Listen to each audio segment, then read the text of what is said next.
Para sa atong episode, we're going to cook a delicious and expensive looking pasta dish.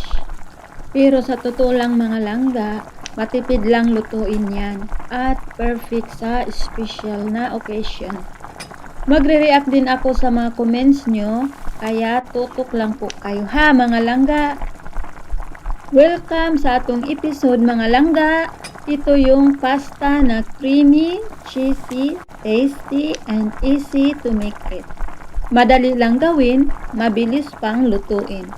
Kung nag-iisip man kayo ng lulutuin, pag may okasyon, naku po mga langga, i-consider nyo na to. Bibida to sa handaan nyo. Sasabihin ko ang mga sangkap na ginagamit natin. Gumagamit tayo ng butter, onions, bacon. Kailangan din natin ng spaghetti, heavy whipping cream or all-purpose cream, and cheese powder. May parsley din tayong ginagamit dito, kunting tubig, chicken powder, tapos kunting capsaicin, hot and spicy powder. Ayan mga langga, ang mga sangkap na ginagamit natin. Tapos, pinaghalo-halo lang natin yan. Tapos, ito na yung resulta niya mga langga. As you can see, o di ba, ang sarap tingnan, ang mahal tingnan, yan ang resulta. Social ang dating niya, di ba? Ayan mga langga, next time ipapakita ko po sa inyo kung paano ko siya ginawa, paano ko siya niluto. Step by step. Maraming salamat sa mga comment ninyo po. I really appreciate your time for commenting. Sa mga feedback, keep it coming, positive or negative, sasagutin natin yan. Sa mga nagtatanong, sa mga magtatanong, pipilitin nating sagutin yan. Thank you again for your time and I'll see you on the next video. May pahabol tayo mga langga.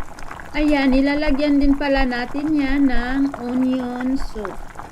Ayan, as you can see, yan yung onion soup na nilalagay natin.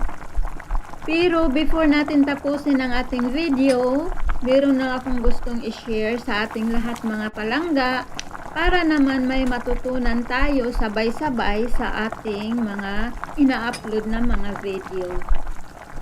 Matuto kang humindi. Huwag kang matakot magsabi ng hindi sa mga hindi kinakailangang obligasyon. Lalo na sa panahon natin ngayon na napakaingay na at marami na ang negatibong tao.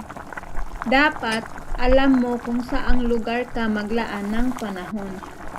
Umuo ka lang sa mga bagay na mahalaga. Alisin mo ang mga gambala hanggat maaari. Kung walang nasayang na oras, wala ka ring pagsisisihan. Isantabi mo muna yung mga bagay na hindi masyadong mahalaga. Unahin mo yung mga bagay na sobrang mahalaga para sa'yo. Maglaan ka ng oras para sa sarili mo. Kailangan mo ng oras para sa sarili mo. Bigyan mo ng space ang iyong isipan at damdamin. Kung wala kang panahon sa sarili mo, mas lalo kang ma-stress. Hindi mo na kasi makokontrol ang isipan mo. Ang sobrang pag-iisip at pag-alala ay hindi nag-aalis ng mga problema sa hinaharap. Inaalis nito ang kapayapaan at kakayahan mo. Itigil mo na ang labis na pag-iisip. Napakaikli lang ng buhay. Bigyan mo rin ng oras ang sarili mo para mag-enjoy. Ang iyong pinakamalaking limitasyon ay ang mga naiisip mong negatibo. Ang pinakamalaking sanhi ng iyong kalungkutan ay ang mga maling paniniwala na matagal nang nakatira sa puso at damdamin mo na hindi mo pa rin pinapaalis.